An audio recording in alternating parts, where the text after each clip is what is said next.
Hello, hello, hello. Good afternoon, everyone, and welcome to our code switching webinar. We are so excited that all of you can join us. We're going to have some rich conversation today. I am Shacarolyn Stevens, your Director of Training and Development here at PCADI, and I will let my colleague introduce herself. Hi, everyone. I'm Terry Hoffler, and I am a coach with PCADI. I'm a leadership and development coach and have worked in the field of human development for more than 20 years now. Okay. Awesome. Welcome, welcome, welcome. So today we're going to be talking about code switching. This topic is definitely near and dear to my heart because here at PCADI, we love diversity. But one of the things that we also understand is that sometimes there's been a need to tone down, right, our diversity in the workplace, or whether it's your hairstyles or the way you communicate, all sorts of different things. And so we see how that impacts not only the employees, but the employers as well. And we want to create authentic leaders. So we're going to have a conversation about code switching. But before we do that, let me tell you what Webster's dictionary says about code switching. Code switching is the modifying of one's behavior, appearance, etc., to adapt to different socio-cultural norms, right? And so sometimes you might hear this kind of mentioned as it relates to dialect, register, accent, so that people can kind of blend in more, appear to kind of be a part of the normalized culture of an organization or a place. But that's Webster's definition, right? And so we're going to get started and talk about the threshold, right, to code switching and what it does in the community. So here's my first question. At which threshold does one feel comfortable allowing their credibility to speak for them in the workplace? What are your thoughts on that, Terry? I don't think, I don't think there is a set threshold or time frame. I think it depends on the individual. So if I think about my own personal experience, for me, my comfort level with being authentically myself in the organization that I work full time increased the more I learned, understood, and was able to add value to the work I was doing. So when I first joined the organization, I felt a need to kind of play by the rules so that I could be seen. Right. And then once I felt like I was seen, I could then influence the changing of those rules for me and others like me. Awesome. Awesome. That's definitely true. It becomes one of the places where when you first come into an organization, we don't know who anyone is. We don't really know the culture of the organization. They don't really know us. So depending on how we're showing up, our own implicit bias, might make us believe a certain thing about a person that's coming into the workplace, right? And so you take that time, over time, your work starts to speak to itself. The organization and the leaders in the organization get to see, kind of kick the tires a little bit and see where you're coming from. I think the interesting piece about it is that takes time, right? And so I'm always curious about what happens in the in-between time. When we're kind of code switching a little bit, we're straight laced, we're following the rules, we're business casual, a string of pearls and 2 pearl earrings, right? Until our credibility can speak for itself. And in that time frame, right, there might also be some separations. There might be some people that don't get the opportunity, depending on the culture of the organization. And so it always has made me curious about what the need to code switch says about the culture's company and the employee engagement, and whether or not companies are aligning themselves with diverse talent and attracting diverse talent. So I think companies, especially in this post George Floyd's murder world we live in, right? Companies are committed to diversity. Like they've doubled down on it. I think it's always been something that has been nice to say that you're committed to, but they have really focused on it heavily in the last few years. But I believe the focus has been on physical diversity, right? Getting my numbers up with the diversity that people can see, but embracing the intellectual, the auditory diversity has been more difficult. And I'll give you an example. In an organization I worked in, there were folks who were frontline and they helped clients. And I worked at this place for a long time, and in our heads, the company culture said professionalism looks like this. Professional talk sounds like this. And so in the years as we've continued to hire these customer service reps, in my mind, what professional looks like has evolved, but the standards have not in the organization. And so as we are assessing these representatives, we're assessing them on these old standards.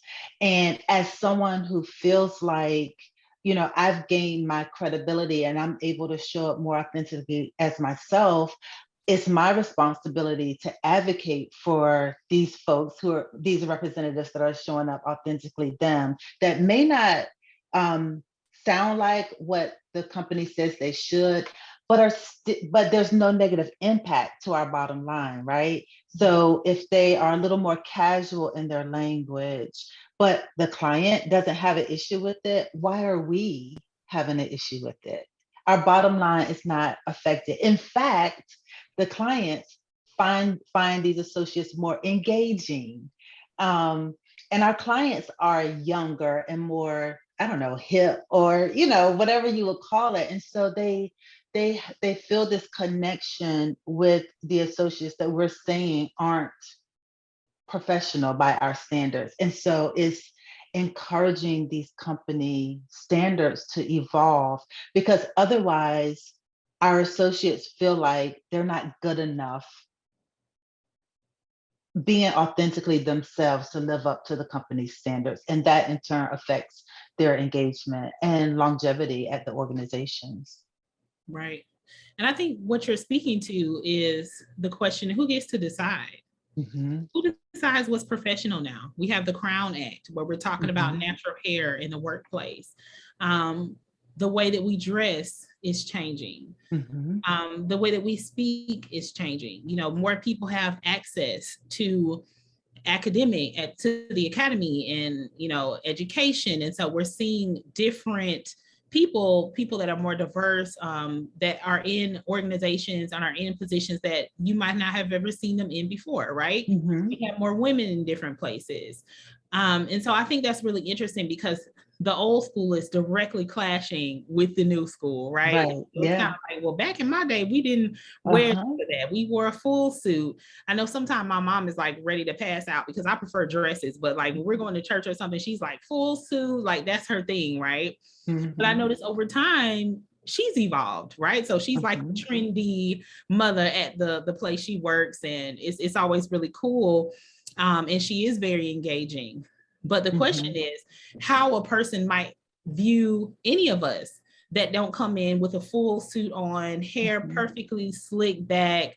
I have locks, they don't do that, right? And so, a person whose hair is perfectly slicked back and, in some kind of bob or, a very sleek hairstyle, whether or not a person is wearing red lipstick or pink lipstick or, just a gloss, on their lips, all of those things impact the way that we're viewed and our credibility in place. But now that we're seeing more younger generations being engaged in corporate America, social media is a thing now. People are doing a lot more with technology, right? The skill set is ultimately becoming what mattered Exactly.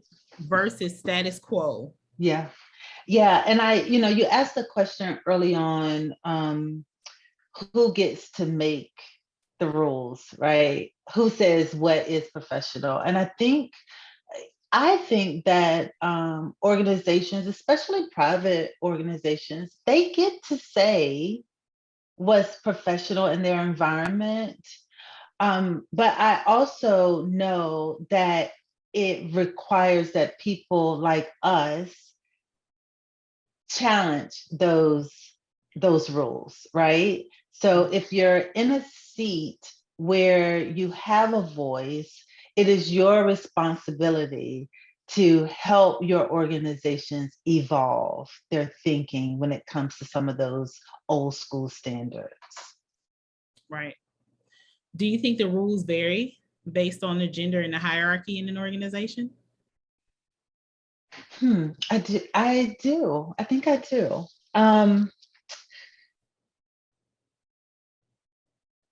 the the further up you are on the hierarchy, I think there are probably more relaxed rules. I would guess that more of those folks feel comfortable being themselves to a degree. I've heard leaders in the C-suite say, they haven't been told what um, how they should be, right? But they watch how others are and kind of learn what they should say, do, how they should dress, etc. I heard one gentleman share that like he was a good looking man, tatted, like tattoos, brilliant, but he didn't feel comfortable showing his tattoos at work because in his head, no one else showed tattoos. And in his head, he would be seen as less credible. And so he made it to the highest level in the company. And nobody ever knew like who he was authentically in his mind. Those were his words. And I was watching him speak, and he kind of took off his jacket and showed all his tattoos. And he said, "I'm still just as smart. I still contribute just as much." But it had been years of mimicking what he saw. Nobody said it. They just showed him how he should be. So I think the higher up you go, the more leeway you have to be authentically yourself, to reduce the need to code switch. Um, but for men, for women, I feel like there's still some requirements for them to be a certain way, regardless of where they sit in an Right. organization. Um, and that might change from organization to organization, but like you hear often, um, you'll hear I guess the assumptions, the predispositions that women are emotional or whatever. And so it almost feels like for a woman who sits higher up in an organization, she may have, if she displays a lot of emotion, she might have to hide that, in order to be seen as credible and equal to her counterparts in the same seats. And so, she has to pretend to be at code switching. She has to be something that she's not authentically in order to be seen as effective. Um, and that probably goes both ways, but I think we see it more prominently in women. Yeah. And I think that in and of itself is um, the evidence of how code switching is a threat to diversity in a workplace. Because Mhm. utilizing both of those examples, specifically with the man with the tattoos, right? Mhm. The organization missed an opportunity to know what his interests were and who he really was. And he missed an opportunity to engage authentically with the people that he was leading. You know, maybe there was someone else that was an avid tattooer. You know, what do those tattoos mean? You know, an opportunity to come together and talk about things, and build a foundation, if you will, between teammates, and people that are working together. This is more than just, oh, I know you have a dog named Fluffy and, you know, 2 kids named Jane and John, right? This is something, tattoo art, when I think about tattoo art, it often says a lot about the person and who they've been and who they are becoming. And it really tells a story, right? And so if we're all walking around hiding the stories, and so tattoos are like the physical story, right? But what happens if I'm not able or feeling comfortable enough, or like I have the right or the peace within an organization to share some of the things that I've been through, or, you know, why I might want to work on certain projects versus other projects, right? And so now the bottom line might not suffer ultimately, but there's a piece of authenticity in some lanes that the company might be losing an opportunity to delve into, because we don't know that we have a subject matter expert at the table. Yeah. You know, so as you were talking, I thought about this quote that an old friend used to always say to me. He would say, the best teams are built on the back porch, not in the boardroom. And, you know, what that meant was being who we are, sharing our stories, sharing our experiences with each other. That's what builds good teams. When you really know how your teammate tick, what makes them tick, what their interests are, you create a bond, a connection that that directly impacts engagement. And we know from all the data that engagement does affect the bottom line. It may not, to your point, it may not negatively affect the bottom line, but better engagement can certainly positively affect the bottom line. You get more production out of folks who are totally engaged in their work. Right. And when I was receiving my master's degree in divinity from the Candler School of Theology at Emory University, one of my concentrations was justice, peace, and conflict transformation. When we're able to show up authentically, we're able to learn more about each other.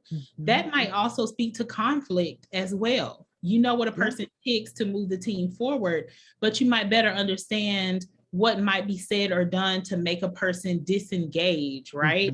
And so rather there being a scenario where you have a team member that's disengaging, you know, if you take the time to learn more about that person or know more about that person, you might better understand, you know, how to either bring that person back on board, the conversations that might need to be had with team members around, right? Whenever I'm leading young leaders or emerging leaders, I'm always careful to talk to them about knowing who's in the room, because you don't until they say something or something has been said that has shifted the atmosphere in a negative way. You truly don't know what people believe based off just looking at them. You don't know what political party they're a part of. You don't know what they believe about COVID and vaccinations. You don't know if they're from a small town that you're talking about and joking about that's in the news. You don't know what experiences they've had. And that's one of the critical pieces of keeping conflict out of teams, is actually knowing who is on the team, how they receive information, and the things that make them shut down. I know for myself, I'm a person that just kind of backs away. Like, obviously, when I'm in the workplace, I'm leading people, I'm dealing with conflict directly. I believe in that. But when it comes to personal conflict, I definitely used to be the person that would just back out of it. And I had an employer one time, and he said to me, I know when something's wrong with you because you get really quiet. You get really quiet, right? And so some people thought like, oh, she's quiet because, you know, she doesn't want to engage. But in reality, someone had said something that was offensive, you know, and so I felt the need to kind of take a step back and, you know, kind of process that. But where some people might look at that as a major negative, someone that knows me might say, okay, we need to have a conversation with her to figure out what she's thinking and what she's processing right now. And that's really important to a person that starts to disengage and it starts to just go down and you can't get them back, versus recognizing immediately that something is wrong and having a conversation with them. And I think that's another reason why code switching is such a threat, you know, in this environment, because I might not even feel comfortable enough to say what offended me. Right. Because you don't know that part of my life. Yeah, exactly. Yeah. That's so interesting. And, you know, it makes me think of a lot of different scenarios, right? So I think when you have a connection to people, you, as you said, you recognize when they disengage, and it's important to address it right away. But if there's not that connection based on authenticity, you might not even recognize it, or you might mislabel what it is you're seeing in that individual. Again, why connection is so important, and why code switching can be so damaging. Yeah. And also helping people leaders be aware that safe spaces need to be created. Right. Boardrooms are wonderful. You get a lot of stuff done. You come in, you eat donuts together, have conversations, make decisions about the company. But do you have an open door policy? Right. Can the people you lead come and have a conversation with you and not be dismissed? Yeah. Right? Based on either the culture of the company or how you feel about a certain thing, or whether or not you think something is important or not. I think that's super important. It makes me think about W.E.B. Du Bois's idea and concept of double consciousness. You know, that critical and keen awareness that the world that you live in is different from the world that you have to function and operate in sometimes. Right. And there is a veil that no matter how credible, no matter how intelligent, you know, no matter how helpful, you can never cross into that veil, even though you can see it. Right. Right. So it's almost like being starving and having that picnic table on the other side of the white picket fence, and you can see it. You can't get over there and you cannot touch it. That's right. Yeah. Right. And so it's one of those scenarios where oftentimes minorities are keenly aware of that. We know people in different populations, we know, like, this isn't the world we grew up in. We made it here. And whether we kind of classed out of where we once were, we can never cast out. That's right. Right. So we're going to remain in that stratified lane that society has set out for us, despite how much money we make, despite, you know, how much education we have. At some point and at some level, we are still not there. That's right. And so people just fake it until they make it. That's right. Where the code switching comes in. Yeah, absolutely. And it's dangerous because I think outsiders from one culture to another can mistake that classing out as bias not existing, right? Or as people who have not been able to class out being lazy or not as ambitious, and all the other things that we've heard, when in all actuality, while, you know, moving beyond where you once were is admirable, it doesn't change the reality. And even if you never personally experience any kind of prejudice or bias or racism, it doesn't mean that it doesn't exist for others. It's real. Right. Yeah. Right. Right. I want to say something about something you talked about earlier. You talked about organizations having a safe space. Do you have an open door policy? Do you have a safe space for people to come and talk? And I think safe spaces are critical. I also think that behind those open doors, you need to have people who look like the people you employ. Mm. Because no matter how open you say your door is, as a Black woman, if I don't see Black women sitting behind those open doors, I'm going to wonder just how open are they? And yeah, they're open, but will they really understand? And so, my expectation is not that, that everyone look like me, but I want to feel like there are people, I want to see that there are people who look like me that are sitting in the seats that are saying they're open. You have to do more than talk it. You have to walk it. Yeah, absolutely. Representation matters, right? Mm-hmm, So you have absolutely. that double-edged sword with it because it's tough being the first. Yes. The first woman, the first person of color, the first generation, so and so. Like it is tough being the first because the weight is heavy, right? It's almost like once you get your foot in the door, don't mess this up. Right. Right.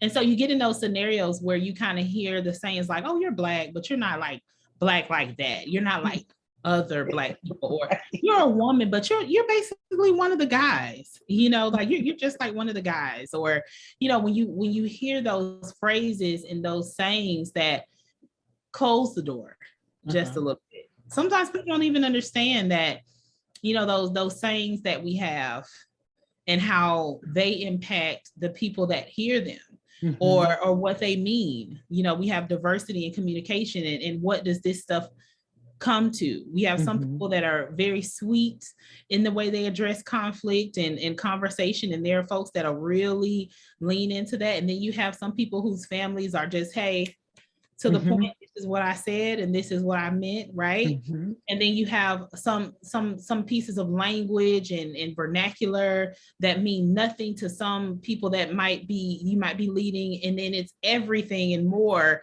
to other people. That's and right. So being careful about what we're communicating, right? Verbally, in our policies. What does our company stand for? Like you said earlier, like, hey, this is what professionalism is. This is what this looks like. We have to think about double standards also. Yeah, right? we do.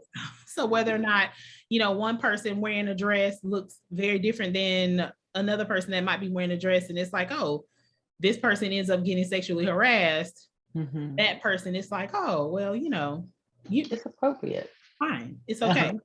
Right. Yeah. And so how our double standards show up. But that's another piece where code switching is a heavy burden. It is. Because if I've code switched to reach a particular level, the person that's coming after me might not be willing to do that. Or might not, do that at all. And so then you have a scenario where, well, this person isn't like Shakirlyn coming through. Like, I don't think that I like the way that they show up. Shakirlyn did this person did that, right? And so that's another reason why authenticity is so important with this, because you have to think about the path that you're laying for the people that are coming after you. That's right. Not always fair. Right. But it's real. That you're being watched by how you handle situations. I remember when I was in college, at the financial aid office, they had this sign over the door that said, "You're being judged by how well you speak." Well, who gets to decide whether or not I'm speaking properly? Yeah. If English is not my first language. Exactly. I'm from Florida. We're a melting pot. We have all kinds of people, languages, patois, Creole, Spanish, like, who gets to decide that? Right. And the fact that it's there could be a little bit intimidating to people that don't have English as a first language, or don't always use like proper grammar and understandings, that just want to get their financial aid handled the best way they know how. And then this person behind the desk gets to say, well, I don't like the way you handled that. Or you And can't just how do that. divisive that is.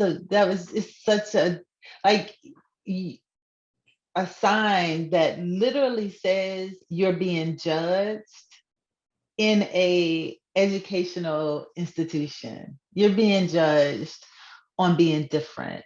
That is divisive and destructive. Yeah. Yeah. And you still remember that. Like, I think about impact a lot. That person with that sign, it resonated with them. They probably didn't give a second thought to the impact that message would have on people for years and years and years to come. Yeah. It's been 18 years since I saw that sign the first time, and I'll never forget it. Wow. Because I remember thinking like, oh, I better get myself together. I better know exactly, what's what. And I remember one time I contacted a professor attempting to get some information about something she was teaching. And so I just called. I was supposed to be leaving a message. I didn't expect her to answer. And she answered, and I said, well, I was wondering about this, and this. And she said, well, this is what you need to know. And she just started rattling stuff off. And I said, could you give me 1 second to grab a pen? Because my pencil had just broke. I said, can you give me 1 second to grab a pen? And she said to me, when you're calling me for information, you need to have your pens ready. Right. Oh, wow. And I just thought that was so interesting, because how do you know I could afford a pen? Right. Do you know where I was? Right. And so there wasn't really a conversation about there wasn't really a conversation about what I actually needed and why I was contacting her. And then once she was done giving me the information, she just slammed the phone down. And so, but this was a person that was in the arts, right? And so I've done plays before, and I've done musicals before. And anyone that's like heavily engaged in the arts, most of the time they'll tell you, you better get thick skin. Because people just say what they have to say and they just move on, right? That wasn't the background that I had come from in that way. And so I wasn't used to that. And it did discourage me. And I ended up not participating in that program, right? But we never know how the things that we say shift and could potentially take away people that might be coming in to assist or help, right? But I never forgot that engagement with her, ever. Yeah. Yeah. And the flip side of that, right? So, and you said this to start this discussion off, us showing up authentically, we never know, well, we don't always know the impact that has on people, right? So, I remember a few years ago, I started wearing my hair naturally about 10 years ago. I used to relax my hair. It was long and straight, because my mama told me that's how we show up in the world, right? When I was 12 years old, I got my hair relaxed and wore it like that for years. And then 10 years ago, I decided no more chemicals. I'm going natural. And there was a woman at work who stopped me and said, "You are so brave. I could never." And she's, to this day, still has not embraced it. But the fact that I decided I'm gonna walk in my authenticity, like I'm gonna wear my hair the way it grows out of my head, and essentially dare you to tell me that I can't do my job because my hair is curly and not straight. It meant a lot to these other women I work with who have not yet decided that they can make that change. And it made me feel good that I made the decision to stop chemically relaxing my hair, but it was so rewarding to know that, even unintended, me wearing my hair naturally had other positive consequences, right? There are people looking who are saying, okay, she's doing it. Maybe I can do that one day. Right. For sure. That makes me think about a time when I was in church, and I'm almost 6 feet tall. I'm 5'10" tall. and I would put a 5-inch heel on and not even care, right? And so I'm always floating into church and, hey, shoulders waving in there and the hair all down my back, just flipping all over the place. And so it was very interesting because this sister came up to me and she said, "Ooh, I've just started wearing heels." And I was like, "Oh, okay." And this woman was well over 60 years old. And she said, I just started wearing heels because, my whole life I've been tall and I used to hunch down so that people wouldn't see how tall I was, or so I wouldn't, take up a lot of space in a room. And she said, you and the way you just kind of unapologetically wear your heels, and I'm paraphrasing, she was just like, it just gave me the courage to do it. Like, I love to see it, right? It was so interesting to me because that is the thing with when we talk about stature, right? When we talk about organizations and industries that keep people out based on size, weight, hair texture, right? And so I remember it being young, and I was probably 5'7" in middle school. I hit one last growth spurt when I was in high school, and I hit 5'10", but I thought it was so interesting because I do remember that as a kid, like just feeling tall, but all the women in my family were tall. So I didn't know that was a thing. Okay. I literally have women in my family that are 6'2", 6'3", basketball players, people 5'9", 5'10". And so I didn't even realize that it was seen as something that wasn't naturally a feminine trait. Right. And so then you get the expectations because I'm like super girly. I don't do sports. I don't really watch sports. I can watch like basketball, maybe in the Final Four, whatever, women's basketball, but baseball is probably my favorite thing. But when I was in high school, one of the coaches was like, "You need to play basketball. You need to play basketball. You tall, you need to play basketball." And I was like, "Honey, I'm a cheerleader. A competitive cheerleader." Like, under no circumstances am I about to be running up and down a court sweating. You have lost your mind. And the interesting part is I actually could shoot. So what prompted his inquiry, one day we were in the gym, and of course I had on heels because I always wore heels when I was in high school. And so someone taught me how to shoot a ball, a coach. And so I did it and I got it. And then I did it again. They were like, "Back up a little bit." So I'm hitting all these 3-pointers with a 4-inch heel on. I had some black boots. They were my favorite in high school. And they were like, "You need to play. You need to play." Because they thought I was tall and I must have been athletic because I was tall. Athletic in that way. But no. And so it goes back to our bias, right? And whether or not, I don't know what would have happened had I run into a coach at a younger age that attempted to try to force me into sports, but that was never my thing. And so it kind of speaks to how different things about us lead people to different conclusions. So like on a basketball court, people might think that I play. If I'm in a boardroom, somebody might think like, "Oh, she's tall and she's a heavy set woman. My stature, might be intimidating to them." Right. But, in a church setting, my stature was inspiring to other women because of the confidence that I had in an environment that's often misogynistic. You know what I'm saying? Like, this person has the audacity to show up in a heel and she's taller than most of the men in the church, and I don't care. And what I realized is that over the years, men liked that. So imagine something that might be intimidating in a boardroom or somewhere else, and then you have men that are kind of like, "Well, I like tall women." Right? It shifts the narrative when we're forced to kind of code switch or wear flats or crumple our shoulders or be quiet or talk real soft because we're tall, heavy set women. It doesn't allow me to show up authentically, but more importantly, the people that are watching me will not have shown up authentically. Yeah. And it makes me wonder how much of code switching is based on assumption versus reality. What if we all just decided we're going to be authentically ourselves? Like, would there be consequences, or do we just assume there would be? Yeah. I think you're speaking to whether or not a code switched leader can truly be authentic and effective. Yeah.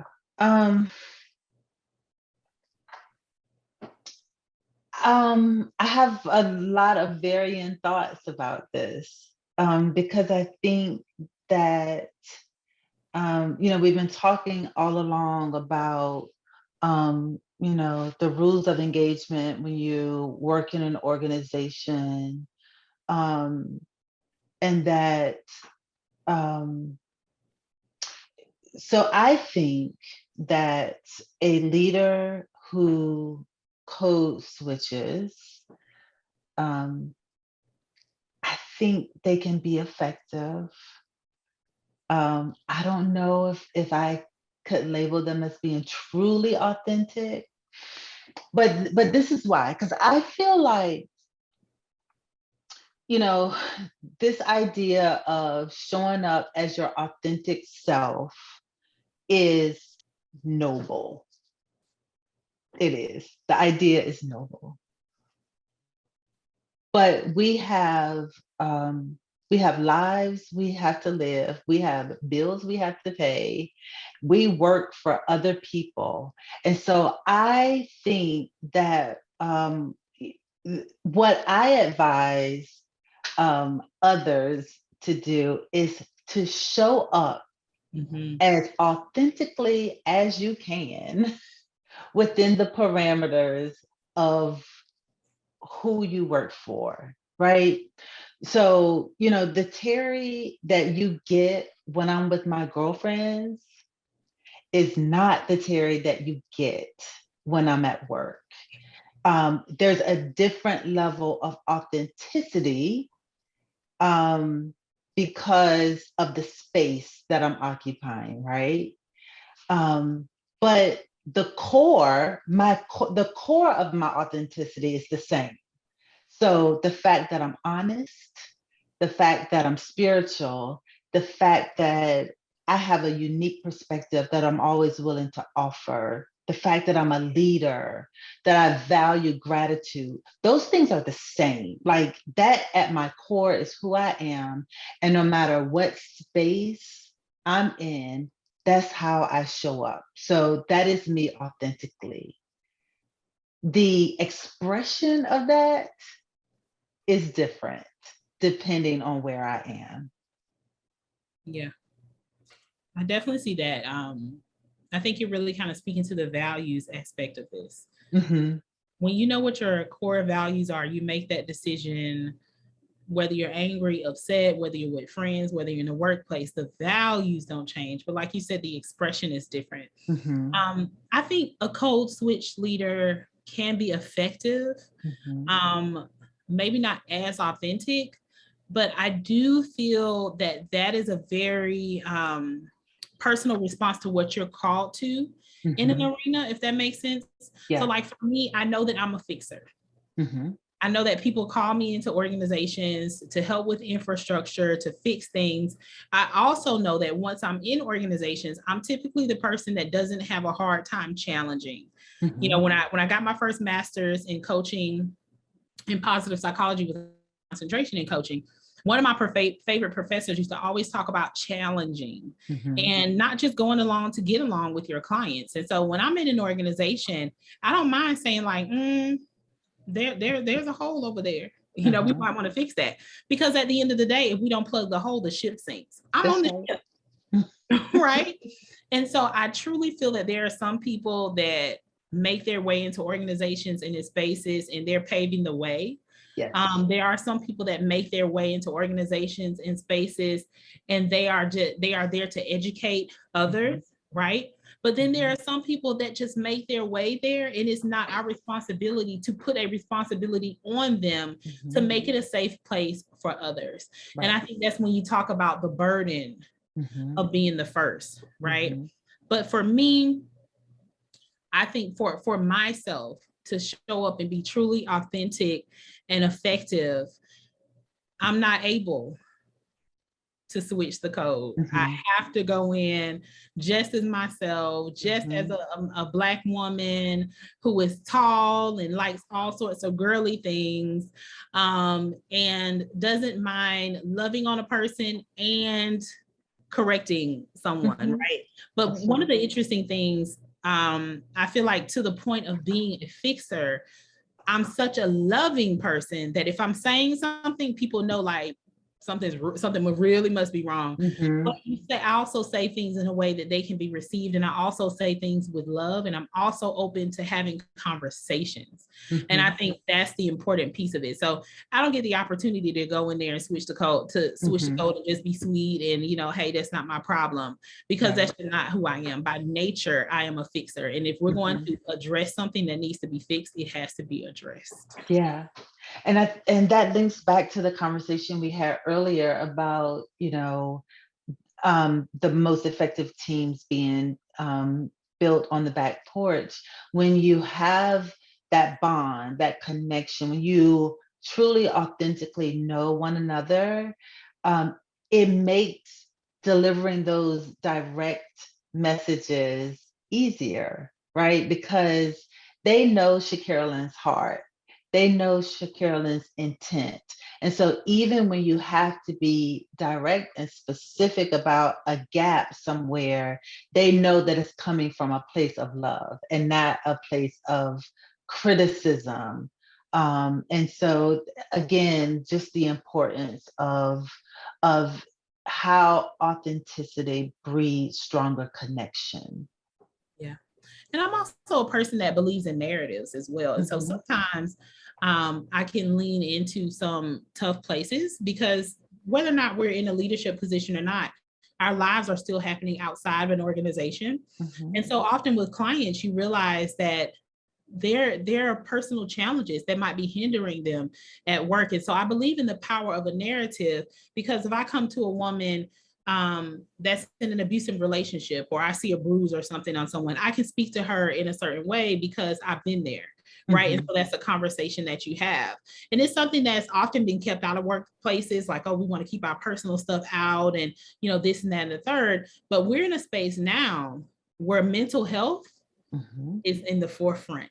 That's And right. we're learning that emotions do not stay buried. And more importantly, it's dangerous to allow them to stay buried. We have to Mhm. be concerned about the mental and emotional health of the people that we lead. That's right. And that is so important. And I think that's why narratives matter. And I get it. We don't want to just be sharing every little tawdry detail of our lives, right? Right. But in the same breath, um, we also need to empower our leaders to not be afraid to say, hey, let me raise my hand. I need some Mhm. help right Yeah, here. that's right. And provide the resources that can help them. Right. Because there was a Mhm. time when taking your PTO was like, what? Yeah. But now we know this younger generation, honey, they will take their They're gonna PTO and post their pictures on the beach. and And ask to have other people's PTO. yes.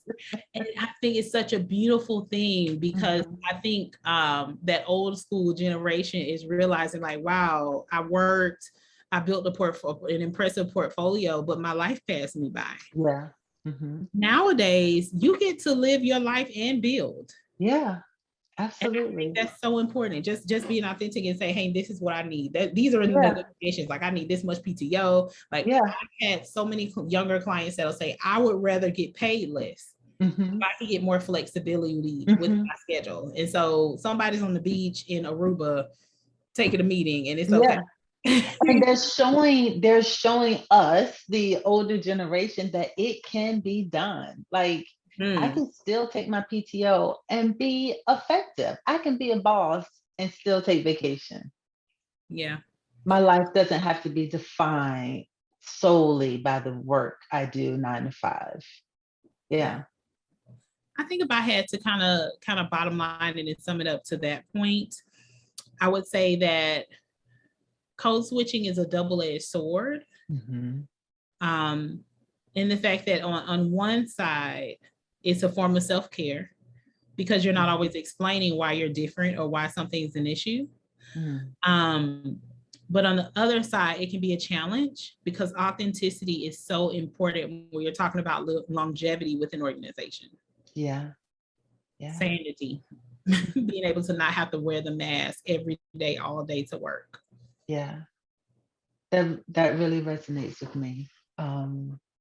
Because I for a while in the last couple of years, I feel like I was kind of the go-to person for all D, E, and I things.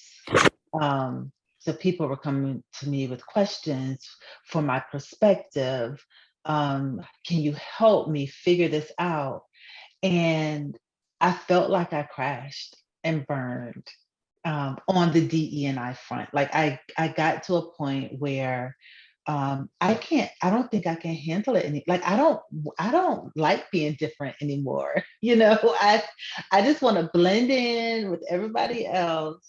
But I know that I have a responsibility not imposed by anyone else, that it is my gift. And so I had to take care of myself for a little bit and then get right back in there because it's what I love and it's my responsibility. But when you said that code switching is a double-edged sword because it protects us from having to always explain why we're different. That really spoke to me because it does. Yeah. Yeah. It definitely does. And I think over time it gets tiring. Mm-hmm. But I can appreciate blending the old with the new. Mm-hmm. Just being open-minded about where you are. And one of the things I can say is that when I go into an organization, I just don't go in and kick the door down. Right. I always take some time to kind of look around. Mm-hmm. and gather, kind of take a pulse of the culture Mm-hmm. place. How are people receiving things? Who do I have where I am? Not like a spy, but kind of like a, just a little dive to kind of figure out what's going on. And I think that's so important as well, because we've been talking about code switching from like a personal lens, Mm-hmm. but there are also people that might code switch or change once they realize that someone else is in the room, right? And so if there's that person that's typically confrontational and kind of says the inappropriate jokes, if they know that someone in the room is in the room and they're a professional in diversity, equity, and inclusion, they might not say, right. So you might not get the opportunity to address.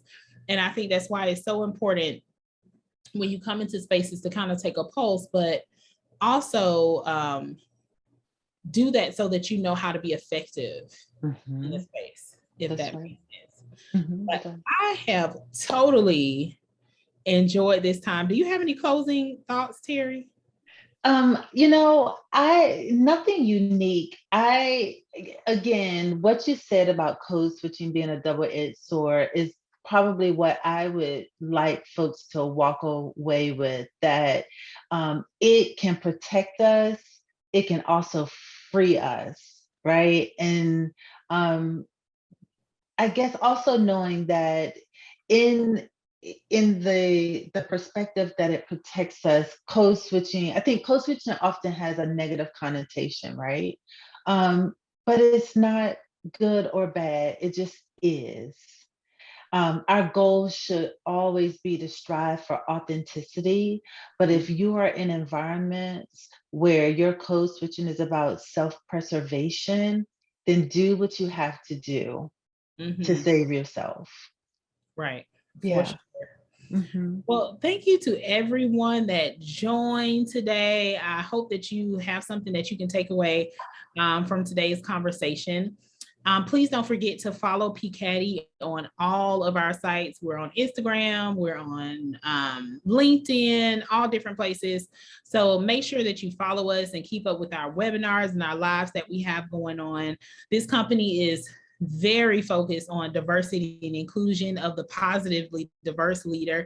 So if you or your company would like to engage with us to get some coaching set up, we're totally open to that as well. We have an amazing crop of coaches that are waiting to work with you, that are happy to come in and have these conversations and do workshops with your organization. But we are so glad that you joined us, and we hope that you have a wonderful day. Yes, thank you, everyone.